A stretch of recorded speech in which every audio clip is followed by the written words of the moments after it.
കോവിഡാനന്തര ലോകത്ത് കുടുംബങ്ങളിലും സമൂഹത്തിലും ഉണ്ടായ മാറ്റങ്ങൾ ചെറുതൊന്നുമല്ല. കുടുംബ ബന്ധങ്ങളുടെ സ്വഭാവം തന്നെ മാറി. പങ്കാളികൾ ഉള്ളവർക്ക് പോലും വിവാഹേതര ബന്ധമുണ്ടാകുന്നത് സ്വാഭാവികവും സാധാരണവുമാകുന്നുവെന്നാണ് പുതിയ പഠനങ്ങൾ പറയുന്നത്. ഒരുപക്ഷെ ഇത് കേൾക്കുമ്പോൾ അംഗീകരിക്കാൻ ഒരല്പം ബുദ്ധിമുട്ടുണ്ടാകുമല്ലേ? നമ്മുടെ നിയമങ്ങളും സദാചാരബോധവുമായി ഇതൊട്ടും ചേർന്നു പോകുന്നതല്ല. എന്നാൽ ലോകത്തെ ചില മാറ്റങ്ങൾ ഉൾക്കൊള്ളാൻ ചിലപ്പോൾ പ്രയാസമുണ്ടാകാം. കുടുംബജീവിതത്തെക്കുറിച്ചുള്ള സമൂഹത്തിൻ്റെ ചിന്തകളും നിയമങ്ങളുമൊക്കെ വരും കാലങ്ങളിൽ മാറിയേക്കാം. അതിനു മുൻപ് ഇത്തരം സാഹചര്യം നമ്മുടെ ജീവിതത്തിൽ ഉണ്ടായാലുള്ള അവസ്ഥയെക്കുറിച്ച് ചിന്തിച്ചിട്ടുണ്ടോ? പങ്കാളിക്ക് വഴിവിട്ട ബന്ധമുണ്ടെന്നറിഞ്ഞാലോ ഇനി സ്വന്തം അവിഹിതം പുറം ലോകം അറിഞ്ഞാലോ തകർന്നു പോകുന്നതാണ് പലരുടെയും മനസ്സ്. ആത്മാഭിമാനത്തിന് മുറിവേൽക്കുമ്പോൾ പിന്നെ ആത്മഹത്യയെക്കുറിച്ച് ചിന്തിക്കുന്നവരാണ് കൂടുതലും. കൊല്ലത്തെ ഒരു ടെക്സ്റ്റൈൽ ഷോപ്പ് ഉടമയും ജീവനക്കാരിയും ജീവനൊടുക്കിയ സംഭവം അവിഹിത ബന്ധത്തിൻ്റെ തുടർച്ചയാണോ? വിശദമായി പരിശോധിക്കുകയാണ് പോലീസ് പട്രോൾ. സ്വാഗതം.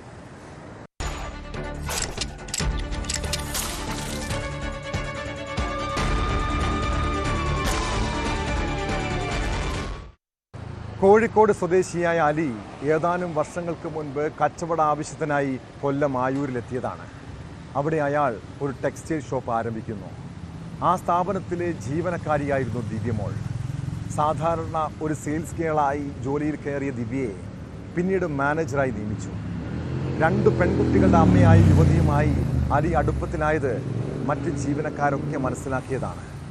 ഇരുവരും വസ്ത്രങ്ങൾ വാങ്ങാനെന്ന പേരിൽ ബംഗളൂരുവിലും കോയമ്പത്തൂരിലുമൊക്കെ യാത്ര പതിവായി. അതിനിടെ ഇരുവരെയും തൂങ്ങി മരിച്ച നിലയിൽ കണ്ടെത്തിയത് ജീവനക്കാരിലും നാട്ടുകാരെയും നടുക്കിയിരിക്കുന്നു. ആത്മഹത്യാക്കുറിപ്പുകളൊന്നും ലഭിച്ചിട്ടില്ല. ചടയമംഗലം പോലീസ് അസ്വാഭാവിക മരണത്തിന് കേസെടുത്ത് അന്വേഷണം ആരംഭിച്ചിട്ടുണ്ട്.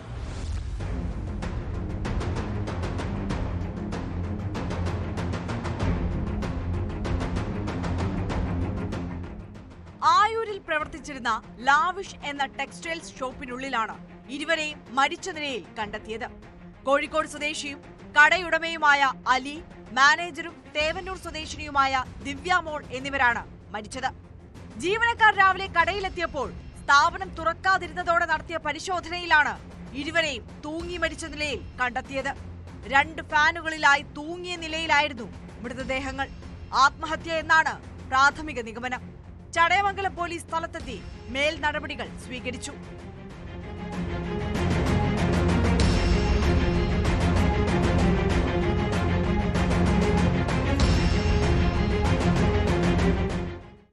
തേവന്നൂരുള്ള ഒരു സ്റ്റാഫും അതുപോലെ തന്നെ മലപ്പുറത്തുള്ള ഒരാളാണ് ഈ സ്ഥാപനം തുടങ്ങിയത്. ഇതിന് ഉദ്ഘാടനവുമായി ബന്ധപ്പെട്ട് വ്യാപാരി വ്യവസായിയെ അറിയിച്ചിട്ടുണ്ടെങ്കിലും പിന്നെ ഇവിടെ യാതൊരു വിവരവും സംഘടനയുമായി യാതൊരു ബന്ധമോ നമുക്ക് ഇവിടെ ഈ കടയുമായി ഇല്ലായിരുന്നു. തീർച്ചയായിട്ടും ഇവിടെ അറിയാൻ കഴിയുന്നത് ഇവിടെ ഈ തുണിക്കടയുമായി ബന്ധപ്പെട്ടുകൊണ്ട് ഈ പുറംലോകവുമായി യാതൊരു ബന്ധമില്ലാത്ത രീതിയിലാണ് ഈ കട നടന്നുകൊണ്ടിരുന്നത് എന്നാണ് ഞാൻ അറിയുന്നത്. തീർച്ചയായിട്ടും വളരെ വിഷമകരമായ, വളരെ ദാരുണമായ ഒരു സംഭവമാണ് ഇവിടെ നടന്നിരിക്കുന്നത്. ഇവിടുത്തെ ഈ മലപ്പുറത്തുള്ള ഈ മാനേജരും അതുപോലെ തന്നെ മാനേജർ എന്നാണ് അറിയുന്നത്. അതുപോലെ തന്നെ ഈ തേവന്നൂർ സ്വദേശിയായ ഒരു ഇവിടുത്തെ തൊഴിലാളി, മാനേജരായിട്ടിരിക്കുന്ന തൊഴിലാളി സ്ത്രീയുമാണ് മരണപ്പെട്ടിരിക്കുന്നത്.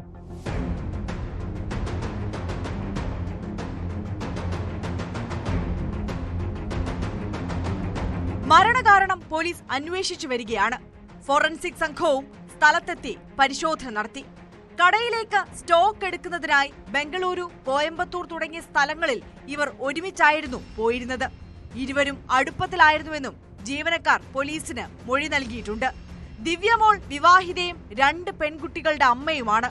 അലിയുടെ വിവരങ്ങൾ പോലീസ് അന്വേഷിച്ചു വരികയാണ്. ഏകദേശം 1 വർഷമായി ഇയാൾ ആയൂരിൽ സ്ഥാപനം നടത്തി വരുന്നു. ഇരുവരുടെയും ഫോണുകൾ കേന്ദ്രീകരിച്ചും ഫോറൻസിക് പരിശോധന നടക്കുന്നുണ്ട്. കടയിൽ സ്ഥാപിച്ചിട്ടുള്ള CCTVകളിലെ ദൃശ്യങ്ങളും പോലീസ് പരിശോധിക്കുകയാണ്. പോസ്റ്റ്മോർട്ടത്തിനായി മൃതദേഹങ്ങൾ പാരിപ്പള്ളി മെഡിക്കൽ കോളേജിലേക്ക് മാറ്റി. സംഭവത്തിൽ കൂടുതൽ അന്വേഷണം നടത്തിവരുന്നതായി പോലീസ് പറഞ്ഞു.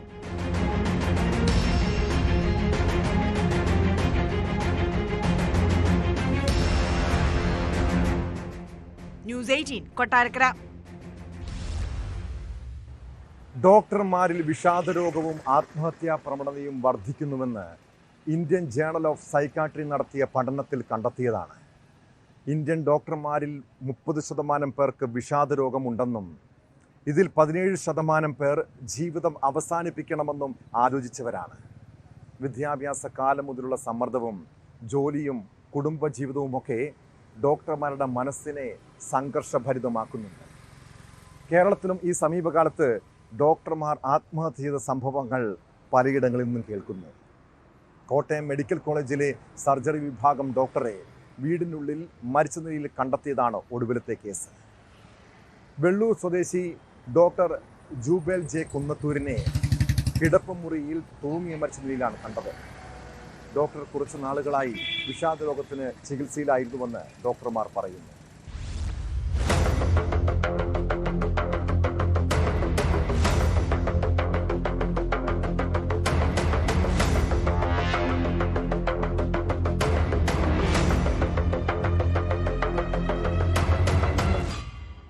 ഡോക്ടർ ജൂബേലും മാതാപിതാക്കളും മാത്രം താമസിക്കുന്ന വീട്ടിലാണ് സംഭവം നടന്നത്. അതിരാവിലെ പള്ളിയിൽ പോയതായിരുന്നു മാതാപിതാക്കൾ. തിരിച്ചെത്തിയപ്പോൾ വീട് ഉള്ളിൽ നിന്നും പൂട്ടിയ നിലയിലായിരുന്നു. പലതവണ വിളിച്ചെങ്കിലും വാതിൽ തുറക്കാതെ വന്നതോടെ നാട്ടുകാരുടെ സഹായത്തോടെ വാതിൽ പൊളിച്ച് ഉള്ളിൽ കയറിയപ്പോഴാണ് കിടപ്പുമുറിയിൽ തൂങ്ങി നിൽക്കുന്ന നിലയിൽ ഡോക്ടറെ കണ്ടത്. ഉടൻ തന്നെ തൊട്ടടുത്തുള്ള സ്വകാര്യ ആശുപത്രിയിൽ എത്തിച്ചെങ്കിലും മരണം സ്ഥിരീകരിക്കുകയായിരുന്നു.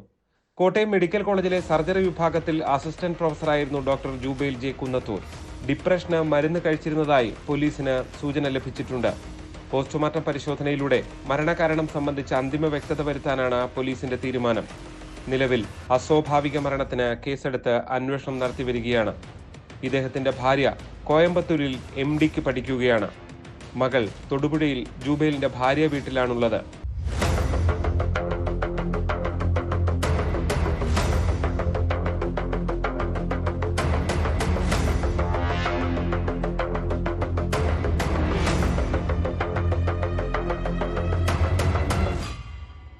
ന്യൂസ് 18 കോട്ടയം. കർണാടകയിലെ ധർമ്മസ്ഥലയിൽ കൊലപാതക പരമ്പര നടന്നെന്ന വെളിപ്പെടുത്തൽ അന്വേഷിക്കാൻ പ്രത്യേക അന്വേഷണ സംഘം വരുമോ? SIT രൂപീകരിക്കുന്നത് പരിശോധിക്കുമെന്ന മുഖ്യമന്ത്രി സിദ്ധരാമയ്യയുടെ വാക്കുകളിലാണ് ഇനിയുള്ള പ്രതീക്ഷ. മുൻ ശുചീകരണ തൊഴിലാളിക്ക് സുരക്ഷ ഒരുക്കണമെന്നും കേസിൽ അന്വേഷണം നടത്തണമെന്നും കോടതി ഉത്തരവുണ്ടായിട്ടും പോലീസ് നടപടി സ്വീകരിച്ചിട്ടില്ല. ഇതോടെയാണ് പ്രത്യേക അന്വേഷണ സംഘം എന്ന ആവശ്യമുയർന്നത്. അതിനിടെ കേസിലെ ഏക സാക്ഷിയായ ശുചീകരണ തൊഴിലാളിയുടെ രഹസ്യമൊഴി പുറത്തു വന്നത് വിവാദമായിട്ടുണ്ട്. കേസിലെ നിർണായക വിവരങ്ങൾ പുറത്തായതിന് പിന്നിൽ അന്വേഷണ ഉദ്യോഗസ്ഥരെന്നാണ് ആരോപണം. വിഷയത്തിൽ നടപടി ആവശ്യപ്പെട്ട് സുപ്രീം കോടതി ചീഫ് ജസ്റ്റിസിനുൾപ്പെടെയുള്ളവർക്ക് ആക്ഷൻ കൗൺസിൽ പരാതി നൽകി.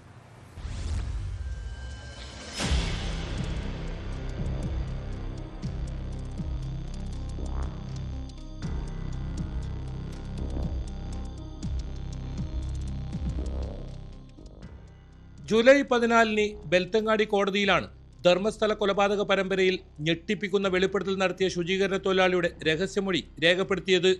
ഇതിനു പിന്നാലെ രഹസ്യമൊഴിയിലെ വിവരങ്ങളും പുറത്തുവന്നു. കേസിൽ ഉൾപ്പെട്ട പ്രമുഖർ മൃതദേഹം കുഴിച്ചിട്ട സ്ഥലം, പരാതിക്കാരനെ തിരിച്ചറിയാൻ കഴിയുന്നത് ഉൾപ്പെടെയുള്ള നിർണായക വിവരങ്ങളാണ് പുറത്തായത്. ഇതിനു പിന്നിൽ അന്വേഷണ ഉദ്യോഗസ്ഥരെന്നാണ് ആരോപണം. കേസിലെ ഏക സാക്ഷിയാണ് ശുചീകരണ തൊഴിലാളി. സംഭവത്തിൽ നടപടി ആവശ്യപ്പെട്ട് സുപ്രീം കോടതി ചീഫ് ജസ്റ്റിസ്, കർണാടക മുഖ്യമന്ത്രി, ആഭ്യന്തരമന്ത്രി ഉൾപ്പെടെയുള്ളവർക്ക് പരാതി നൽകിയിട്ടുണ്ട്.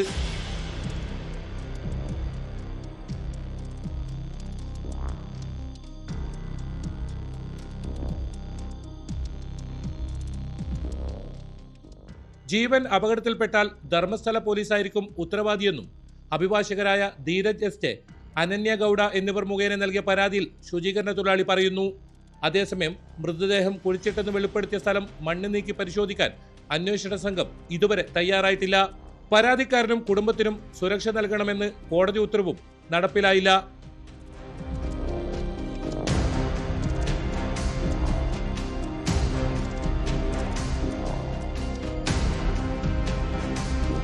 ന്യൂസ് 18 കാസർഗോഡ്. നിമിഷപ്രിയയ്ക്ക് വേണ്ടി അവരുടെ കുടുംബവും അവർക്കൊപ്പം ഒരു നാടും പ്രാർത്ഥനയോടെ കാത്തിരിക്കുകയാണ്.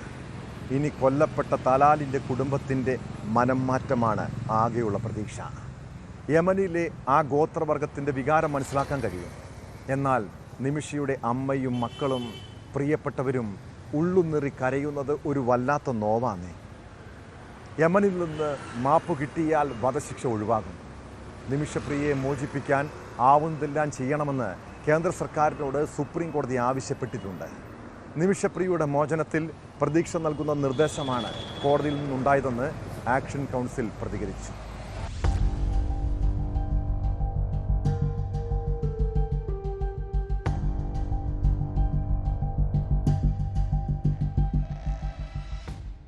ആക്ഷൻ കൗൺസിലിന്റെ 2 അംഗങ്ങളെയും കാന്തപുരം AP അബൂബക്കർ മുസലിയാരുടെ 2 പ്രതിനിധികളെയും കേന്ദ്ര സർക്കാരിന്റെ 2 പ്രതിനിധികളെയും അടിയന്തരമായി യമനിലേക്ക് അയക്കണമെന്നായിരുന്നു ആക്ഷൻ കൗൺസിലിന്റെ ആവശ്യം. ഈ 6 അംഗ മധ്യസ്ഥ പ്രതിനിധികൾ തലാൽ അബ്ദു മെഹദിയുടെ കുടുംബത്തെ നേരിട്ട് കണ്ട് ചർച്ച നടത്തിയാൽ കുടുംബം നിമിഷപ്രിയയ്ക്ക് മാപ്പ് നൽകിയേക്കുമെന്നും ആക്ഷൻ കൗൺസിൽ കോടതിയിൽ വാദിച്ചു. എന്നാൽ നയതന്ത്രപരമായി ആവുന്നതെല്ലാം ചെയ്തുവെന്നും നിമിഷപ്രിയയുടെ കുടുംബത്തിന് ശ്രമം തുടരാമെന്നുമായിരുന്നു കേന്ദ്രം സുപ്രീം കോടതിയെ അറിയിച്ചത്. യമനിലെ നിയമമനുസരിച്ച് വധശിക്ഷയ്ക്ക് വിധിക്കപ്പെട്ട പ്രതിയെ രക്ഷിക്കാൻ ഇരയുടെ കുടുംബം മാപ്പ് കൊടുത്താൽ മാത്രമേ സാധിക്കൂ. രാജ്യങ്ങൾ തമ്മിലെ നയതന്ത്ര ബന്ധത്തിലൂടെ മോചനം സാധ്യമാകില്ലെന്നും കേന്ദ്രം കോടതിയിൽ കൂട്ടിച്ചേർത്തു. ഇക്കാര്യത്തിൽ പോസിറ്റീവായി എന്തൊക്കെ കാര്യങ്ങളാണ് ചെയ്യാൻ കഴിയുന്നത്, അക്കാര്യങ്ങൾ കേന്ദ്രം ചെയ്യണമെന്നായിരുന്നു കേസ് പരിഗണിച്ച് ജസ്റ്റിസുമാരായ വിക്രം നാഥ്, സന്ദീപ് മേത്ത എന്നിവരടങ്ങുന്ന ബെഞ്ച് നിർദ്ദേശിച്ചത്. ഇന്ന് അറ്റോർണി ജനറൽ ഈ ചർച്ചകൾ നടക്കുന്നു എന്നുള്ളൊരു കാര്യം മുന്നോട്ട് വെച്ചുകൊണ്ട് ഒരു 3 ആഴ്ചത്തെ കേസ് നീട്ടിവെക്കണമെന്ന് അഭ്യർത്ഥിച്ചുകൊണ്ടാണ് രാവിലെ മെൻഷൻ ചെയ്തത്. അദ്ദേഹത്തിൻ്റെ ആവശ്യത്തെ ഞങ്ങൾ എതിർത്തതൊന്നുമില്ല. അതേസമയം ഞങ്ങൾ ഞങ്ങളുടേതായിട്ടൊരു ആവശ്യമാണ് നിമിഷപ്രിയ ആക്ഷൻ കൗൺസിൽ ഇന്ന് കോടതി മുമ്പാകെ വെച്ചിരുന്നത്. അത് ചർച്ചകൾക്കായി ഇപ്പോൾ ചർച്ചകൾ ബഹുമാനപ്പെട്ട കാന്തപുരം അബൂബക്കർ മുസ്ലിയാരുടെയും നിമിഷപ്രിയ ആക്ഷൻ കൗൺസിലിൻ്റെയും ഒക്കെ നേതൃത്വത്തിൽ നടക്കുന്നുണ്ട്. സർക്കാരിൻ്റെ നേതൃത്വത്തിൽ സമാന്തരമായി നടക്കുന്നുണ്ട്. സർക്കാർ നടത്തുന്ന പ്രവർത്തനങ്ങൾക്ക് ഞങ്ങൾ നന്ദി പറഞ്ഞിട്ടുണ്ട്. അതോടൊപ്പം തന്നെ ഈ പ്രവർത്തനങ്ങൾ ഏകോപിപ്പിക്കേണ്ടതുണ്ട്. വരുന്ന ഓഗസ്റ്റ് 14-ന് സുപ്രീം കോടതി വീണ്ടും ഹർജി പരിഗണിക്കും. നിമിഷപ്രിയയുടെ വധശിക്ഷ നീട്ടിവെച്ച നടപടി ഏത് നിമിഷവും മരവിപ്പിച്ച് ശിക്ഷ നടപ്പാക്കുന്നതിലേക്ക് കടക്കാമെന്നൊരു സാധ്യതയും മുന്നിലുണ്ട്. അത്തരം അടിയന്തര സാഹചര്യമുണ്ടായാൽ കോടതി വഴി നേരിടാമെന്ന ആത്മവിശ്വാസമാണ് ആക്ഷൻ കൗൺസിൽ മുന്നോട്ട് വയ്ക്കുന്നത്. അതേസമയം നിമിഷപ്രിയയുടെ മോചനത്തിനായി കനത്ത ശ്രമങ്ങൾ നടക്കുമ്പോഴും തലാലിന്റെ സഹോദരൻ അബ്ദുൽ ഫത്താ മെഹദിയടക്കം കുടുംബത്തിലെ ഒരു വിഭാഗം വധശിക്ഷയിൽ കുറഞ്ഞതൊന്നും സാധ്യമല്ലെന്ന നിലപാടിലാണ്. ഇവരുടെ നിലപാട് മയപ്പെട്ടാൽ നിമിഷപ്രിയയുടെ മോചനത്തിലേക്ക് കാര്യങ്ങൾ വഴിവെക്കും.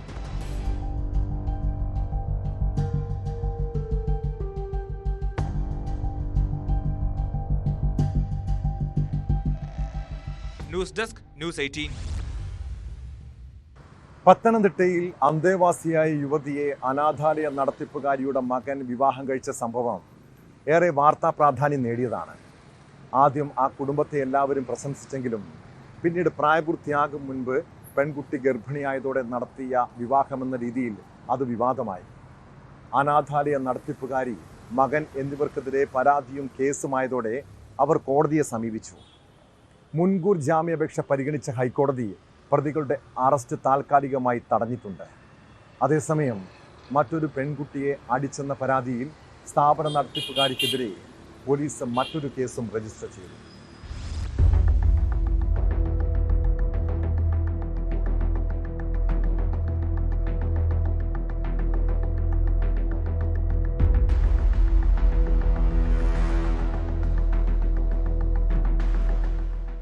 അനാഥാലയത്തിലെ അന്തേവാസിയായിരുന്ന പെൺകുട്ടിയെ സ്ഥാപനത്തിന്റെ നടത്തിപ്പുകാരിയുടെ മകൻ ഗർഭിണിയാക്കിയ സംഭവത്തിലാണ് പ്രതിയുടെ അറസ്റ്റ് താൽക്കാലികമായി ഹൈക്കോടതി തടഞ്ഞത്. അനാഥാലയം നടത്തിപ്പുകാരി, മകൻ, മകൾ, മകളുടെ ഭർത്താവ് എന്നിവർ സമർപ്പിച്ച മുൻകൂർ ജാമ്യാപേക്ഷയിലാണ് ഹൈക്കോടതി ഈ മാസം 30 വരെ അറസ്റ്റ് തടഞ്ഞത്. കേസിൽ അന്വേഷണം പുരോഗമിക്കുകയാണെന്ന് സർക്കാർ അറിയിച്ചു. തുടർന്ന് കേസ് ഡയറി ഹാജരാക്കാൻ അടൂർ പോലീസിനോട് കോടതി ആവശ്യപ്പെട്ടു.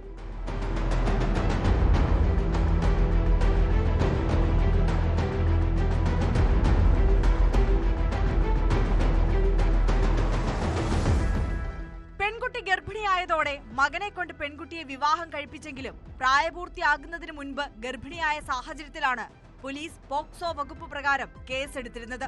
ഈ കേസിലാണ് യുവാവിനെ പ്രതി ചേർത്തത്. മറ്റുള്ളവരെ ഈ കേസിൽ ഇതുവരെ പ്രതി ചേർത്തിട്ടില്ല.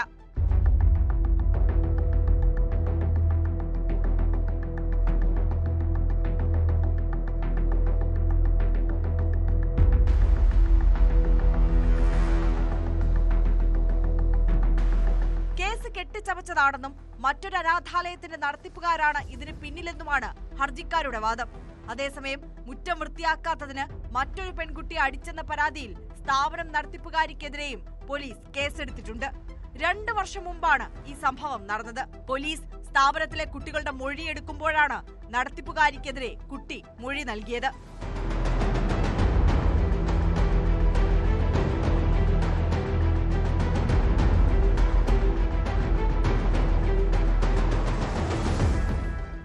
ന്യൂസ് 18 പത്തനംതിട്ട. മലയാള സിനിമാ മേഖലയിൽ പുതിയ വിവാദങ്ങൾക്ക് വഴിവെച്ചതാണ് നടൻ നിവിൻ പോളിക്കും സംവിധായകൻ എബ്രിഡ് ഷൈനുമെതിരായ വഞ്ചന കേസ്. കോടതി നിർദ്ദേശപ്രകാരമുള്ള മധ്യസ്ഥ ചർച്ചകൾ നടന്നുവരികയാണെന്നും വസ്തുതകൾ മറച്ചുവെച്ചെന്നുമുള്ള ന്യായീകരണവുമായി നിവിൻ പോളി ഫേസ്ബുക്ക് പോസ്റ്റിട്ടിരുന്നു. എന്നാൽ നടന്റെ വാദങ്ങൾ തള്ളി നിർമ്മാതാവ് PS ഷംനാസ് വീണ്ടും രംഗത്തെത്തി. കോടതി നിർദ്ദേശപ്രകാരമുള്ള മധ്യസ്ഥ ചർച്ചകൾ നടക്കുന്നുണ്ടെന്ന നിവിൻ്റെ വാദം തെറ്റാണ്. പകർപ്പവകാശവുമായി ബന്ധപ്പെട്ട് മുൻപ് കേസ് നൽകിയിരുന്നില്ലെന്നും ഷംനാസ് ന്യൂസ് 18നോട് പറഞ്ഞു.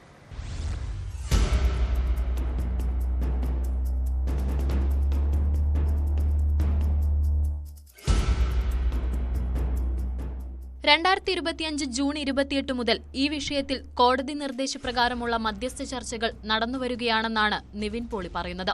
എന്നാൽ ഈ വാദത്തെ പൂർണ്ണമായും തള്ളിക്കളയുകയാണ് നിർമ്മാതാവ്. പകർപ്പവകാശവുമായി ബന്ധപ്പെട്ട് മുൻപ് കേസ് നൽകിയിരുന്നില്ലെന്ന് ഷംനാസ് ന്യൂസ് 18നോട് പറഞ്ഞു. നിവിൻ പോളി സമൂഹ മാധ്യമങ്ങളിൽ നൽകിയിരിക്കുന്ന പ്രതികരണം തീർത്തും വസ്തുതാവിരുദ്ധമാണ്. ഇതുമായി ബന്ധപ്പെട്ട് പ്രശ്നപരിഹാരത്തിന് ഒരു ആർബിട്രേറ്ററെ നിയോഗിക്കുന്നതിന് വേണ്ട യാതൊരു നിയമ നടപടികളും ഇതുവരെ സ്വീകരിച്ചിട്ടില്ല എന്ന് മാത്രമല്ല, ഇതുമായി ബന്ധപ്പെട്ട് എനിക്കെതിരെ നിലവിൽ 2 സിവിൽ കേസ് ഇവർ ഫയൽ ചെയ്തിരിക്കുന്നത്. ഒന്ന്, ഞാൻ പോളി ജൂനിയറിന്റെ ഓഫീസിൽ കയറരുത് എന്ന് പറഞ്ഞിട്ട് നിവിന്റെ വൈഫിന്റെ പേരിൽ ഒരു ഇഞ്ചക്ഷൻ സൂട്ട് ഫയൽ ചെയ്ത് സ്റ്റേ വാങ്ങിച്ചിരിക്കുകയാണ്. തലയോലപ്പറമ്പ് പോലീസാണ് നിവിൻ പോളിക്കും സംവിധായകൻ എബ്രിഡ് ഷൈനുമെതിരെ വഞ്ചനാ കുറ്റത്തിന് കേസെടുത്തത്. മഹാവീരർ സിനിമയുടെ പരാജയത്തെ തുടർന്ന് നിവിൻ പോളി 95 ലക്ഷം രൂപ PS ഷംനാസിന് നൽകാമെന്നും എബ്രിഡ് ഷൈൻ സംവിധാനം ചെയ്യുന്ന ആക്ഷൻ ഹീറോ ബിജു 2വിന്റെ നിർമ്മാണ പങ്കാളിത്തം നൽകാമെന്നും ഉറപ്പ് നൽകിയിരുന്നതായാണ് പരാതി. തുടർന്ന് 2024 ഏപ്രിൽ മാസത്തിൽ സിനിമാ നിർമ്മാണത്തിനായി 1,90 ലക്ഷം രൂപ PS ഷംനാസ് കൈമാറുകയും ചെയ്തതായി പറയുന്നു. പിന്നീട് സിനിമയുടെ title Kerala film chamber of കൊമേഴ്സിന് കത്ത് നൽകിയതിനു ശേഷം എബ്രിഡ് ഷൈൻ പ്രൊഡക്ഷൻസിന്റെ ബാനറിൽ നിന്നും PS ഷംനാസിനെ മൂവി മേക്കേഴ്സ് ബാനറിലേക്ക് മാറ്റുകയും ചെയ്തു. ഇതിനിടെ സിനിമയുടെ ബഡ്ജറ്റ് സംബന്ധിച്ച് ഇരു കൂട്ടരും തമ്മിലുണ്ടായ തർക്കത്തെ തുടർന്ന് ഷംനാസിനെ മറച്ചുവെച്ചുകൊണ്ട് മുൻ കരാർ കാണിച്ച് ദുബായിൽ പ്രവർത്തിക്കുന്ന മറ്റൊരു കമ്പനിക്ക് സിനിമയുടെ വിതരണ അവകാശം കൈമാറിയെന്നുമാണ് പരാതി.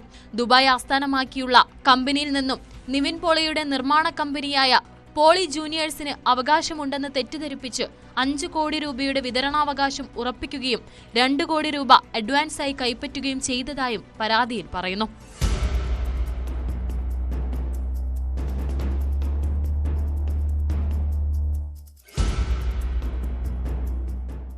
ന്യൂസ് 18 കൊച്ചി. കോടതി നിർദ്ദേശത്തെ വെല്ലുവിളിച്ച് ശബരിമലയിലേക്ക് നടത്തിയ ട്രാക്ടർ യാത്ര ADGP MR അജിത് കുമാറിന് കുരുക്കാകുമോ? പോലീസ് ഉന്നതനെ സംരക്ഷിക്കാൻ നീക്കങ്ങൾ നടത്തുമ്പോൾ യാത്രയുടെ ദൃശ്യങ്ങൾ പുറത്തുവന്നു. CCTVയിൽ പെടാതെ അജിത് കുമാർ നടത്തിയ യാത്ര ദേവസ്വം ബോർഡ് സ്വാമി അയ്യപ്പൻ റോഡ് സ്ഥാപിച്ച ക്യാമറയിലാണ് കുടുങ്ങിയത്. ഉന്നത പോലീസ് ഉദ്യോഗസ്ഥന്റെ നിയമവിരുദ്ധ യാത്ര ദേവസ്വം ബോർഡ് തന്നെ സ്ഥിരീകരിച്ചതോടെ തിങ്കളാഴ്ച കോടതി കേസ് പരിഗണിക്കുമ്പോൾ നിർണായക നീക്കങ്ങൾ ഉണ്ടാകാനാണ് സാധ്യത.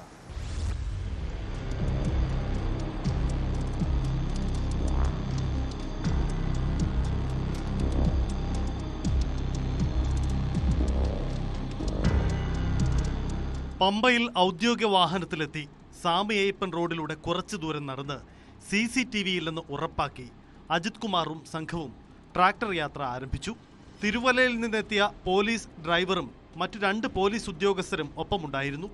5 കിലോമീറ്ററോളം ദൂരമുള്ള സ്വാമി അയ്യപ്പൻ റോഡിൽ പക്ഷേ ആദ്യ വളവിന് സമീപത്തായി ദേവസ്വം ബോർഡ് സ്ഥാപിച്ച CCTVയിൽ അജിത് കുമാർ കുടുങ്ങി. മങ്കി ക്യാപ്പ് ധരിച്ചിരിക്കുന്ന അജിത് കുമാർ ദൃശ്യങ്ങളിൽ വ്യക്തം. അജിത് കുമാറിന്റെ യാത്ര ശ്രദ്ധയിൽപ്പെട്ട ഒരു തീർത്ഥാടകൻ ചിത്രമടക്കം നൽകിയ പരാതിയാണ് കോടതി വരെ എത്തിച്ചിരിക്കുന്നത്. ADGPക്ക് പിഴവ് പറ്റിയെന്ന് ദേവസ്വം സ്പെഷ്യൽ കമ്മീഷണർ കോടതിയിൽ റിപ്പോർട്ട് നൽകി കഴിഞ്ഞു. തിങ്കളാഴ്ച വീണ്ടും ഹൈക്കോടതിയുടെ പരിഗണനയ്ക്ക് വരുന്ന വിഷയത്തിൽ കടുത്ത നിലപാടുണ്ടാവാനാണ് സാധ്യത. തുടർച്ചയായി വിവാദത്തിൽപ്പെടുന്ന ഉദ്യോഗസ്ഥന് ഇനി സർക്കാർ സംരക്ഷണമൊരുക്കുന്നതും വെല്ലുവിളിയാണ്. പൂരം കലക്കൽ വിവാദത്തിൽ പ്രതിക്കൂട്ടിലായ ഉദ്യോഗസ്ഥനെതിരെ ശക്തമായ മൊഴിയാണ് മന്ത്രി കെ രാജൻ അന്വേഷണ സംഘത്തിന് നൽകിയിരിക്കുന്നത്. പിന്നാലെ ട്രാക്ടർ യാത്രാ വിവാദവും. അജിത് കുമാറിനെ കാത്തിരിക്കുന്നത് കടുത്ത വെല്ലുവിളിയാണ്.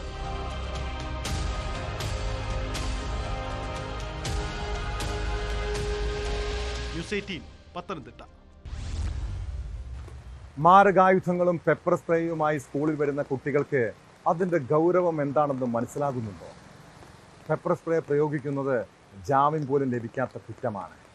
ഇടുക്കി ബൈസൺ വാലി സർക്കാർ സ്കൂളിൽ വിദ്യാർത്ഥികൾ സഹപാഠികൾക്ക് നേരെ പെപ്പർ സ്പ്രേ പ്രയോഗിച്ച സംഭവം അതീവ ഗൗരവമായി കാണണം. ബസ് സ്റ്റോപ്പിൽ വെച്ച് നടത്തിയ ആക്രമണത്തെ തുടർന്ന് ശാരീരിക ബുദ്ധിമുട്ട് അനുഭവിച്ച 10 വിദ്യാർത്ഥികളെ ആശുപത്രിയിൽ പ്രവേശിപ്പിച്ചു. സ്കൂളിലെ ഒരു വിദ്യാർത്ഥിനിയുടെ മാതാപിതാക്കൾ മറ്റൊരു വിദ്യാർത്ഥിക്ക് മകളുമായുള്ള സൗഹൃദം ചോദ്യം ചെയ്യാൻ എത്തിയപ്പോഴായിരുന്നു സംഭവം. ഇവർ തമ്മിലുള്ള തർക്കത്തിനിടെ വിദ്യാർത്ഥി പെപ്പർ സ്പ്രേ പ്രയോഗിച്ചതോടെയാണ് മറ്റു വിദ്യാർത്ഥികളും ഇതിൽപ്പെട്ടത്.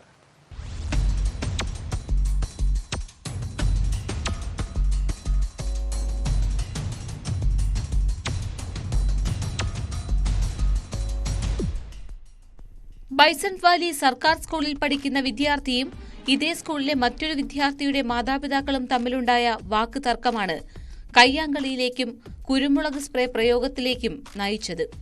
വിദ്യാർത്ഥിനിയുമായുള്ള സൗഹൃദം ചോദ്യം ചെയ്യവെയാണ് വിദ്യാർത്ഥി കുരുമുളക് സ്പ്രേ ഉപയോഗിച്ചത്. ബഹളം കേട്ട് ഓടിക്കൂടിയ മറ്റ് വിദ്യാർത്ഥികളുടെ ദേഹത്തും കുരുമുളക് സ്പ്രേ വീണു. ഇതോടെ പലർക്കും ദേഹാസ്വസ്ഥ്യമുണ്ടായി. സ്കൂളിന് പുറത്ത് ബസ് സ്റ്റോപ്പിൽ വെച്ചായിരുന്നു സംഭവം. ബസ് ഇറങ്ങി കഴിയുമ്പോൾ അവിടെ ഒരു അടിയുണ്ടായിട്ടുണ്ട്. അടിയുണ്ടായി കഴിഞ്ഞപ്പം കുരുമുളക് പെപ്പർ സ്പ്രേ അന്തരീക്ഷം ഇങ്ങനെ നിറഞ്ഞു നിൽക്കുകയായിരുന്നു. അങ്ങോട്ട് കൊച്ചിയൊന്നിറങ്ങി. കൊച്ചു മാത്രമല്ല, കൊച്ചിന് കൂടെ വേറെ 10-15 പിള്ളേരുണ്ട്. അപ്പോൾ അവർക്ക് പെട്ടെന്ന് സംഭവം മനസ്സിലായില്ല. അവരങ്ങോട്ട് ഒന്ന് കയറി. അപ്പോൾ പെട്ടെന്ന് ഒരു കണ്ണിലേക്കും മൂക്കിലോട്ടും വയലോട്ടും ശ്വാസം മുട്ടലേക്ക് വിട്ടു. പെപ്പർ സ്പ്രേയുടെ സ്മെല്ലടിച്ചിട്ട് ഇപ്പം ഹോസ്പിറ്റലിലേക്ക് ബൈസൺ വാലി ഹോസ്പിറ്റലിൽ പോയായിരുന്നു. അത് കഴിഞ്ഞ് പിന്നെയും ശ്വാസം മുട്ടലായിട്ടാണ് അടിമാലിയിൽ വന്നത്. സംഭവശേഷം ശാരീരിക അസ്വസ്ഥത അനുഭവപ്പെട്ട വിദ്യാർത്ഥികളെ അടിമാലി താലൂക്ക് ആശുപത്രിയിൽ പ്രവേശിപ്പിച്ചു. ഇരു കൂട്ടരുടെയും മൊഴിയെടുത്ത ശേഷം സംഭവത്തിൽ കേസെടുക്കുമെന്ന് രാജാക്കാട് പോലീസ് അറിയിച്ചു.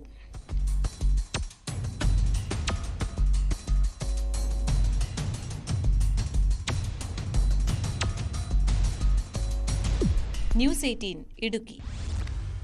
ബീഹാറിലെ പട്നയിൽ കഴിഞ്ഞ ദിവസം സിനിമാ സ്റ്റൈലിൽ നടന്ന കൊലപാതകം രാജ്യത്തെ തന്നെ നടുക്കിയതാണ്. ആശുപത്രിക്കുള്ളിൽ കയറിയാണ് ചികിത്സയിലായിരുന്ന ക്രിമിനൽ കേസ് പ്രതിയെ വെടിവെച്ച് കൊലപ്പെടുത്തിയത്. ക്രിമിനൽ സംഘങ്ങളുടെ കുടിപ്പകയാണ് ചന്ദൻ മിശ്ര എന്ന പരോൾ പ്രതി കൊല്ലപ്പെടാൻ കാരണം.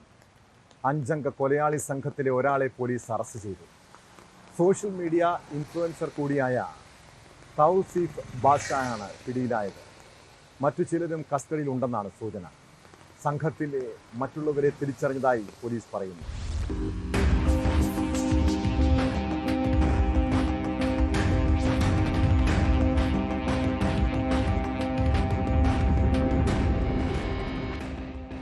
പട്നയിലെ പരാസ് ആശുപത്രിയിലാണ് കഴിഞ്ഞ ദിവസം 5 അംഗ സംഘം അതിക്രമിച്ചു കയറി ചികിത്സയിലായിരുന്ന ക്രിമിനൽ കേസ് പ്രതിയെ വെടിവെച്ച് കൊന്നത്.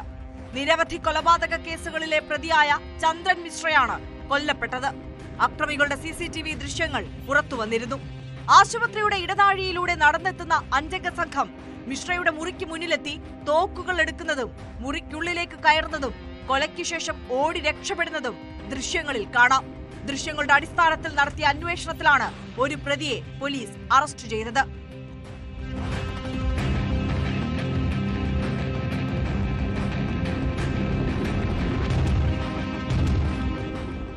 അറസ്റ്റിലായ തൗസീഫ് ബാദ്ഷായാണ് കൊലയാളി സംഘത്തെ നയിച്ചിരുന്നതെന്ന് CCTV ദൃശ്യങ്ങളിൽ വ്യക്തമാണ്. സമൂഹ മാധ്യമങ്ങളിൽ ഏറെ സജീവമായിരുന്നു ഇയാൾ. കിങ് ഓഫ് പട്ന എന്ന അടിക്കുറിപ്പോടെ നഗരത്തിൽ ചുറ്റി സഞ്ചരിക്കുന്ന റീലുകൾ ഇൻസ്റ്റഗ്രാമിലുണ്ട്. എതിരാളികളായ ചന്ദൻ ഷെരൂ സംഘമാണ് മിശ്രയെ കൊലപ്പെടുത്തിയതിന് പിന്നിലെന്നാണ് പോലീസ് നിഗമനം. കൊലയ്ക്ക് ശേഷം പ്രതികൾ ബൈക്കിൽ ആഘോഷത്തോടെ പോകുന്ന ദൃശ്യങ്ങളും പുറത്തു വന്നിട്ടുണ്ട്.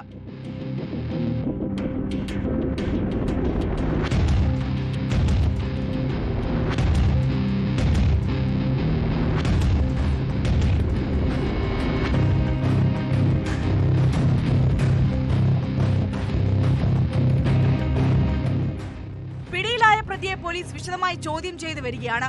മറ്റ് ചിലരും കസ്റ്റഡിയിലുള്ളതായാണ് സൂചന. ബക്സർ സ്വദേശിയായ കൊടും ക്രിമിനലാണ് കൊല്ലപ്പെട്ട ചന്ദൻ മിശ്ര.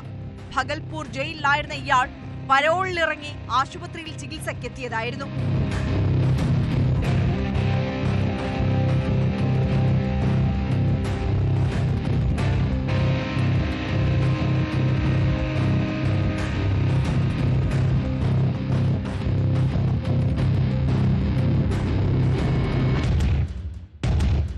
ന്യൂസ് 18 ബീഹാർ.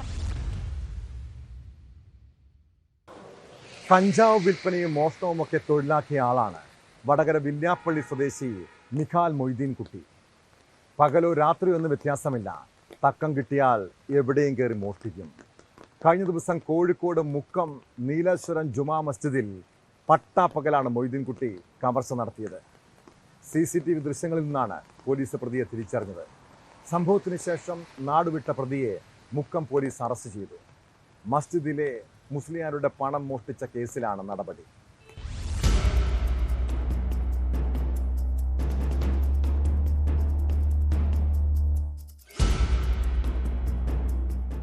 കഴിഞ്ഞ മാസം മുക്കം നീലേശ്വരം ജുമാ മസ്ജിദിൽ മോഷണം നടത്തിയ കേസിലാണ് പ്രതി വടകര വില്യാപ്പള്ളി സ്വദേശി മിഹാൽ മൊയ്തീൻ കുട്ടിയെ മുക്കം പോലീസ് പിടികൂടിയത്. മസ്ജിദിലെ ജീവനക്കാരനായ മുസ്ലിയാരുടെ 9,500 രൂപയാണ് പ്രതി മോഷ്ടിച്ചത്. പ്രതി മസ്ജിദിൽ എത്തുന്നതിന്റെ CCTV ദൃശ്യം അന്നു തന്നെ ലഭിച്ചിരുന്നു. ഇത് സഹിതം മസ്ജിദ് കമ്മിറ്റി നൽകിയ പരാതിയിൽ പോലീസ് നടത്തിയ അന്വേഷണത്തിലാണ് പ്രതിയെ കോഴിക്കോട് നിന്ന് പിടികൂടിയത്.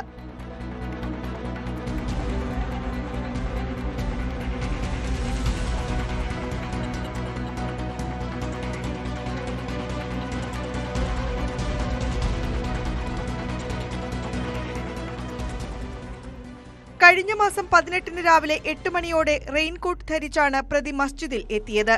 കോട്ട് ഊരിയ ശേഷം പള്ളിക്കകത്ത് കയറിയ ഇയാൾ 1-ാം നിലയിലുള്ള മുസ്ലിയാരുടെ മുറിയിൽ കയറിയാണ് പണം മോഷ്ടിച്ചു കടന്നത്. മോഷണം നടത്തുന്നതിന്റെ തലേദിവസം മിഹാലിനെയും സുഹൃത്ത് മുക്കം അഗസ്ത്യാമൊഴി സ്വദേശി അനീഷിനെയും പോലീസ് കഞ്ചാവുമായി പിടികൂടിയിരുന്നു. കഞ്ചാവിന്റെ അളവ് കുറവായതിനാൽ സ്റ്റേഷൻ ജാമ്യത്തിൽ വിട്ടയച്ചു. മസ്ജിദിൽ മോഷണം നടത്തിയതിനു ശേഷം കൊടൈക്കനാലിലേക്ക് കടന്ന പ്രതിയെ മുക്കം പോലീസ് സൈബർ സെല്ലിന്റെ സഹായത്തോടെ നിരീക്ഷിച്ചു വരികയായിരുന്നു. 2 ദിവസം മുൻപ് കോഴിക്കോടെത്തി എന്ന വിവരം ലഭിച്ചതിനെ തുടർന്നാണ് അറസ്റ്റ്. ഇയാൾ 14 മോഷണ കേസുകളിലെയും ലഹരിക്കേസിലെയും പ്രതിയാണെന്ന് പോലീസ് പറഞ്ഞു. താമരശ്ശേരി ഡിവൈഎസ്പി സുഷീറിന്റെ നിർദ്ദേശപ്രകാരം Mukkam CI Anand, SI ജയമോദ്, SCPO Aneesh എന്നിവരുടെ നേതൃത്വത്തിലായിരുന്നു കേസന്വേഷണം.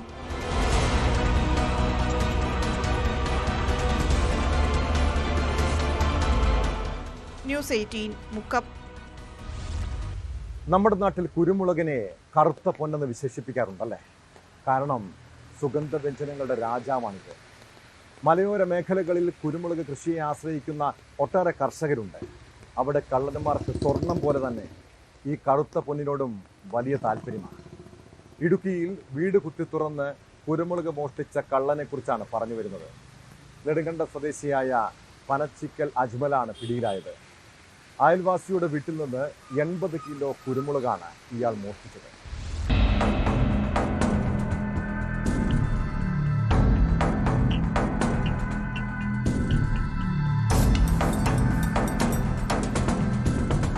മെയ് 27 രാത്രിയിലായിരുന്നു മോഷണം. അജ്മലിന്റെ മറ്റയൽവാസികൾ സ്ഥലത്തില്ലെന്ന് മനസ്സിലാക്കിയ ഇയാൾ വീടിന്റെ പിൻവശത്തെ കതക് തകർത്ത് അകത്തു കടക്കുകയായിരുന്നു.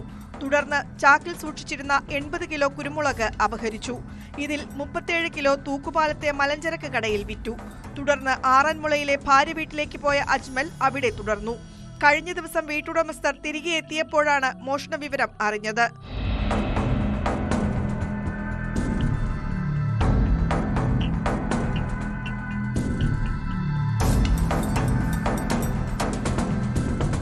കമ്പംമെട്ട് പോലീസിൽ ഇവർ നൽകിയ പരാതിയെ തുടർന്ന് അന്വേഷണം നടത്തുകയും ആറന്മുളയിൽ നിന്ന് പ്രതിയെ പിടികൂടുകയുമായിരുന്നു.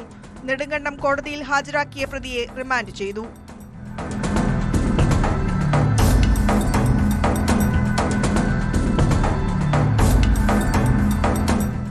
ന്യൂസ് 18 ഇടുക്കി.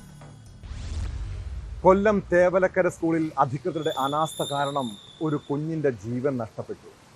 മിഥുന്റെ മരണം നമുക്കെല്ലാം വേദന സമ്മാനിച്ചെങ്കിൽ അവന്റെ കുടുംബത്തിനത് എത്രത്തോളം തീരാ കണ്ണീരായിരിക്കും.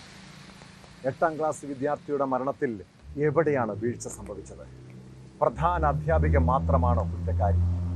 സംഭവത്തിൽ സ്കൂളിലെ പ്രധാന അധ്യാപിക എസ് സുജയെ സസ്പെൻഡ് ചെയ്തു.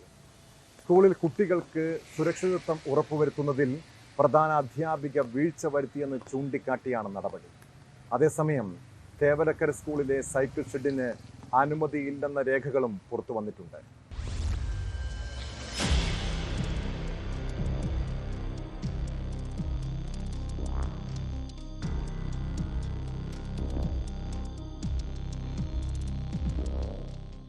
സ്കൂളിലെ സൈക്കിൾ ഷെഡിന് മുകളിൽ വീണ ചെരുപ്പെടുക്കാൻ കയറിയപ്പോഴാണ് 8ാം ക്ലാസ് വിദ്യാർത്ഥിയായ മിഥുൻ മനു ഷോക്കേറ്റ് മരിച്ചത്. സംഭവത്തിൽ പ്രധാന അധ്യാപിക എസ് സുജയെ സസ്പെൻഡ് ചെയ്തുകൊണ്ട് സ്കൂൾ മാനേജരാണ് ഉത്തരവ് പുറത്തിറക്കിയത്. സീനിയർ അധ്യാപികയായ ജി മോളിക്കായിരിക്കും ഇനി HM ചുമതല. സ്കൂളിൽ കുട്ടികൾക്ക് സുരക്ഷിതത്വം ഉറപ്പുവരുത്തുന്നതിൽ പ്രധാന അധ്യാപിക വീഴ്ച വരുത്തിയെന്ന് ചൂണ്ടിക്കാട്ടിയാണ് സസ്പെൻഷൻ. പ്രധാന അധ്യാപികയെ സസ്പെൻഡ് ചെയ്യാൻ നേരത്തെ വിദ്യാഭ്യാസ മന്ത്രി നിർദ്ദേശം നൽകിയിരുന്നു. സ്കൂളിന്റെ ചുമതലയുണ്ടായിരുന്ന AEOയിൽ നിന്ന് വിശദീകരണം തേടാനും തീരുമാനിച്ചിട്ടുണ്ട്.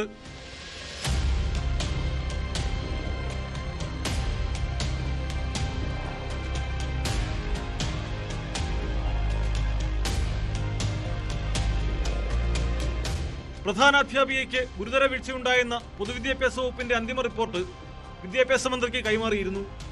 അപകടത്തിൽ ഉപവിദ്യാഭ്യാസ ഡയറക്ടർ, സ്കൂൾ മാനേജ്മെന്റ്, പ്രധാന അധ്യാപിക എന്നിവരുടെ വീഴ്ചകൾ അക്കമിട്ട് നിർത്തുന്നതാണ് പൊതുവിദ്യാഭ്യാസ വകുപ്പിന്റെ അന്തിമ റിപ്പോർട്ട്.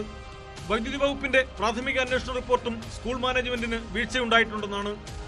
തറയിൽ നിന്ന് ഇലക്ട്രിക് ലൈനിലേക്കും സൈക്കിൾ ഷെഡിലേക്കും സുരക്ഷാകലം പാലിച്ചിട്ടില്ലെന്നും പ്രാഥമിക അന്വേഷണത്തിൽ കണ്ടെത്തിയിരുന്നു.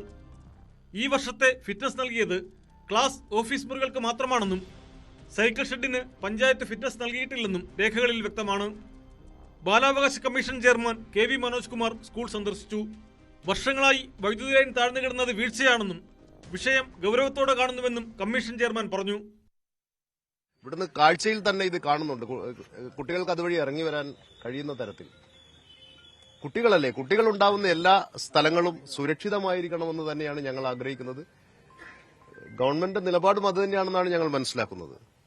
പക്ഷെ ഇങ്ങനെയൊരു സംവിധാനം ഇവിടെ ഇത്രയും കാലമായിട്ടുണ്ടായിട്ടും ബന്ധപ്പെട്ട അധികാരികൾ അത് ശ്രദ്ധിച്ചില്ല എന്നത് വീഴ്ചയായിട്ട് തന്നെ കമ്മീഷൻ കാണുകയാണ്. അതിൽ ഇലക്ട്രിസിറ്റി ബോർഡിന്റെ ഭാഗത്തുനിന്ന് ഉണ്ടായിട്ടുണ്ടാവാം, പഞ്ചായത്തിന്റെ ഭാഗത്തുനിന്ന് ഉണ്ടായിട്ടുണ്ടാവാം, വിദ്യാഭ്യാസ വകുപ്പിന്റെ ഭാഗത്തുനിന്ന് ഉണ്ടായിട്ടുണ്ടാവാം. ഇത് പരിഹരിക്കാൻ ഒരു അപകടം നടക്കേണ്ടി വന്നു എന്ന് പറയുന്നത്, ഒരു ദുരന്തം നടക്കേണ്ടി വന്നു എന്ന് പറയുന്നത് വളരെ കഷ്ടമാണ്. ഇതൊക്കെ പരിശോധിക്കാനുള്ള സംവിധാനങ്ങൾ, ഉദ്യോഗസ്ഥ സംവിധാനങ്ങളൊക്കെ ഇവിടെ ഉണ്ടായിട്ടും അത് ചെയ്തില്ല എന്നുള്ളത് വളരെ ഗൌരവത്തോടുകൂടി തന്നെ കമ്മീഷൻ പരിശോധിക്കും. ആർക്കൊക്കെ വീഴ്ച വന്നിട്ടുണ്ട് എന്നുള്ളതും കൂടെ പരിശോധിച്ച് അതിനാവശ്യമായ നടപടികൾ സ്വീകരിക്കാൻ സർക്കാരോട് കമ്മീഷൻ ആവശ്യപ്പെടും. വിദ്യാർത്ഥിയുടെ മരണത്തിൽ പ്രതിഷേധിച്ച് BJP, RYF, KSU പ്രവർത്തകർ സ്കൂളിലേക്ക് മാർച്ച് നടത്തി. പ്രവർത്തകർക്ക് നേരെ പോലീസ് ജലപീരങ്കി പ്രയോഗിച്ചു.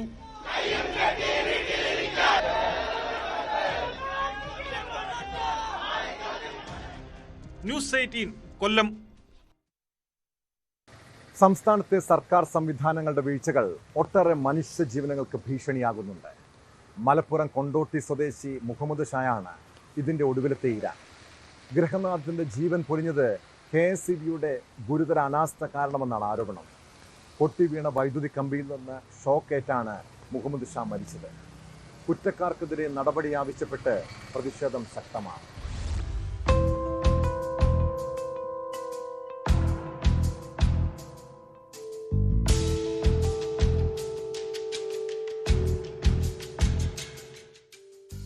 വ്യാഴാഴ്ച ഉച്ചയ്ക്കാണ് മുഹമ്മദ് ഷാ പറമ്പിൽ പണിയെടുക്കുന്നതിനിടെ ഷോക്കേറ്റ് മരിച്ചത്. അതിന് മുൻപുള്ള രാത്രി മുഹമ്മദ് ഷായുടെ പറമ്പിലൂടെ കടന്നുപോകുന്ന വൈദ്യുത കമ്പി പൊട്ടി വീണിരുന്നു. ഇതിൽ നിന്ന് ഷോക്കേറ്റായിരുന്നു മരണം. വൈദ്യുത കമ്പി പൊട്ടി വീണത് അറിയിച്ചിട്ടും KSEB നടപടിയെടുത്തില്ലെന്നാണ് കുടുംബാംഗങ്ങളുടെ പരാതി. ഇതിൽ പ്രതിഷേധിച്ചാണ് യൂത്ത് ലീഗ് പ്രവർത്തകർ KSEB മുണ്ടക്കുളം സെക്ഷനിലേക്ക് പ്രതിഷേധം സംഘടിപ്പിച്ചത്. ഓഫീസിലേക്ക് തള്ളിക്കയറാൻ ശ്രമിച്ചതോടെ പോലീസും പ്രവർത്തകരും തമ്മിൽ സംഘർഷമുണ്ടായി.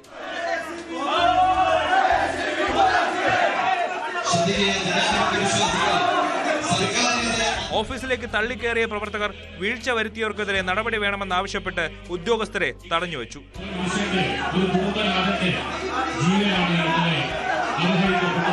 പ്രതിഷേധത്തിനൊടുവിൽ പ്രവർത്തകരെ അറസ്റ്റ് ചെയ്ത് നീക്കി. മുഹമ്മദ് ഷായുടെ കുടുംബത്തിന് സഹായധനമായി 10 ലക്ഷം രൂപ നൽകുമെന്ന് വൈദ്യുതി മന്ത്രി കെ കൃഷ്ണൻകുട്ടി അറിയിച്ചതായി MLA TV ഇബ്രാഹിം പറഞ്ഞു.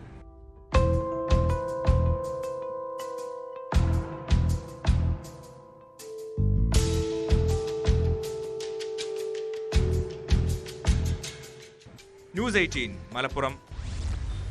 ലഹരിക്കെതിരെ പോലീസും എക്സൈസും നടപടികൾ ശക്തമാക്കുകയാണെങ്കിലും ലഹരി വസ്തുക്കൾ കടത്തിക്കൊണ്ടുവരുന്നതിന് ഒരു കുറവുമില്ല. മലപ്പുറം എടക്കരയിൽ മീൻ വണ്ടിയിൽ കടത്താൻ ശ്രമിച്ചത് 16 കിലോ കഞ്ചാവാണ്. തെർമോകോൾ പെട്ടിയിൽ കഞ്ചാവ് നിറച്ച് അതിനു മുകളിൽ മത്സ്യം വെച്ചായിരുന്നു ലഹരിക്കടത്ത്. ഇടുക്കിയിലും കഞ്ചാവുമായി ഒരാൾ പിടിയിലായി. തൊടുപുഴയിൽ 3.5 കിലോ ഉണക്ക കഞ്ചാവ് കടത്താൻ ശ്രമിച്ച യുവാവിനെ എക്സൈസ് അറസ്റ്റ് ചെയ്തു.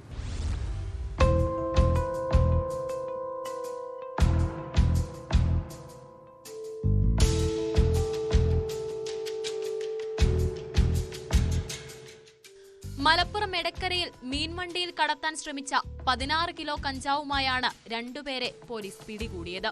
കൊണ്ടോട്ടി കൊളത്തൂർ സ്വദേശി പുതിയ വീട്ടിൽ അനസ്, തൃശൂർ സ്വദേശി കാരേങ്ങൽ ഹക്കീം എന്നിവരാണ് പിടിയിലായത്. എടക്കര SI P ജയകൃഷ്ണനും ഡാൻസ് ഓഫ് ടീമും ചേർന്നാണ് സംഘത്തെ പിടികൂടിയത്. ആന്ധ്രയിൽ നിന്നും മത്സ്യം കൊണ്ടുവരുന്നതിന്റെ മറവിലാണ് പ്രതികൾ കഞ്ചാവ് കൊണ്ടുവന്നത്.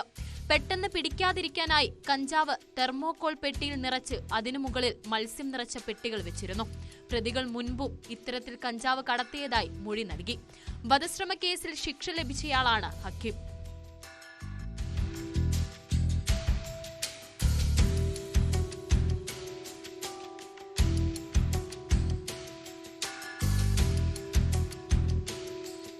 ഇടുക്കി തൊടുപുഴ ആലക്കോട് മീൻമുട്ടിയിലാണ് 3.8 കിലോ ഉണക്ക കഞ്ചാവുമായി യുവാവ് എക്സൈസിന്റെ പിടിയിലായത്. മീൻമുട്ടി മേക്കുന്നൽ മിഥുൻ ജെയിംസിനെയാണ് Moolamattam excise range inspector Arjun ഷാജുവിന്റെ നേതൃത്വത്തിൽ അറസ്റ്റ് ചെയ്തത്. ആലക്കോട് കേന്ദ്രീകരിച്ച് ലഹരി കച്ചവടം നടക്കുന്നതായി എക്സൈസ് ഉദ്യോഗസ്ഥർക്ക് രഹസ്യ വിവരം ലഭിച്ചിരുന്നു. ഇതിന്റെ അടിസ്ഥാനത്തിൽ നടത്തിയ പരിശോധനയിലാണ് മിഥുൻ കുടുങ്ങിയത്. വിൽപ്പനയ്ക്കായാണ് കഞ്ചാവ് എത്തിച്ചതെന്നും കഞ്ചാവിന്റെ ഉറവിടത്തെക്കുറിച്ച് അന്വേഷിച്ചു വരികയാണെന്നും എക്സൈസ് അറിയിച്ചു.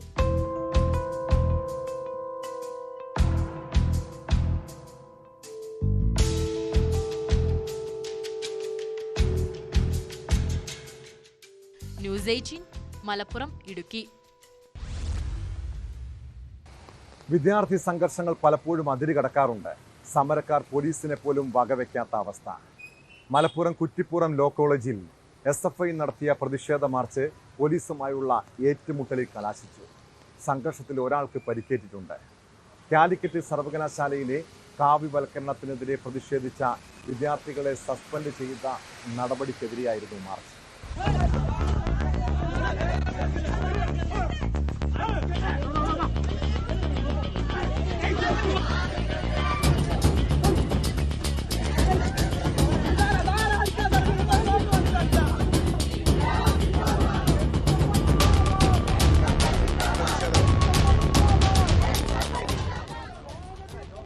കുറ്റിപ്പുറം ലോ കോളേജിൽ ജൂലൈ 10-ന് SFIയുടെ നേതൃത്വത്തിൽ പഠിപ്പ് മുടക്കി സമരം നടത്തിയിരുന്നു. സമരത്തിൽ പങ്കെടുത്ത 40 വിദ്യാർത്ഥികളെ കോളേജിൽ നിന്നും സസ്പെൻഡ് ചെയ്തു. ഇതിൽ പ്രതിഷേധിച്ചാണ് SFI വളാഞ്ചേരി ഘടകത്തിന്റെ നേതൃത്വത്തിൽ KMCT ലോ കോളേജിലേക്ക് മാർച്ച് സംഘടിപ്പിച്ചത്. ഗേറ്റിനരികിൽ നിലയുറപ്പിച്ച പോലീസ് ഗേറ്റ് പൂട്ടിയിട്ടു. ഇതിനിടയിൽ കോളേജിനകത്തുള്ള വിദ്യാർത്ഥികൾ പുറത്തേക്കിറങ്ങി. ഈ സമയം തള്ളിക്കയറാൻ ശ്രമിച്ച പ്രവർത്തകരും പോലീസും തമ്മിൽ സംഘർഷമുണ്ടാവുകയായിരുന്നു.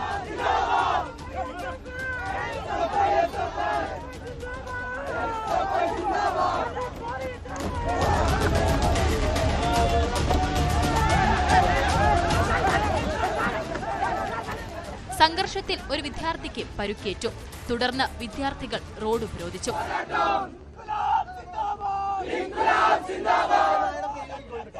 ഇതിനിടയിൽ പോലീസിന്റെ കണ്ണ് വെട്ടിച്ച് SFI ജില്ലാ സെക്രട്ടറി ആദിൽ ഉൾപ്പെടെയുള്ള പ്രവർത്തകർ കോളേജിനുള്ളിൽ കയറി പ്രിൻസിപ്പാളിനെ ഉപരോധിച്ചു.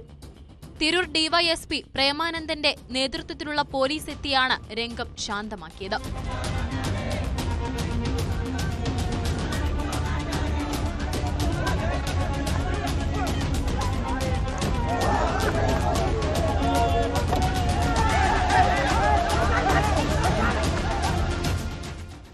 ന്യൂസ് 18 തിരൂർ.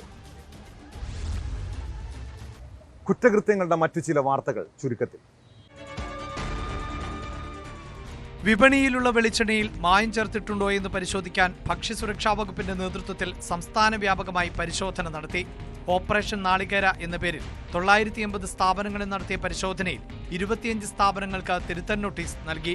7 സ്ഥാപനങ്ങൾക്ക് പിഴ ഈടാക്കുന്നതിനുള്ള കോമ്പൗണ്ടിംഗ് നോട്ടീസും നൽകിയിട്ടുണ്ട്. തിരുവനന്തപുരം പൂവച്ചലിൽ ക്ഷേത്രത്തിലെ കാണിക്കവഞ്ചി കുത്തിത്തുറന്ന പണം കവർന്നു. കോട്ടാക്കുഴി ശ്രീ തമ്പുരാൻകാവ് ദുർഗാദേവി ക്ഷേത്രത്തിലെ കാണിക്കവഞ്ചിയാണ് കുത്തിത്തുറന്നത്.